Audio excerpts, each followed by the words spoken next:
Hello, kumusta mga idol? Welcome sa aking video. Ayan, pangatlong araw na ngayon sa paggawa ng bahay.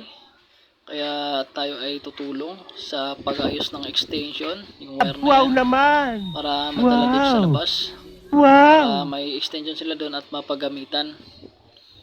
Kaya mga idol, sa mga gumagawa ng bahay dyan, ayan, pwede yung mga labor na yun, no? Magagaling kumilos.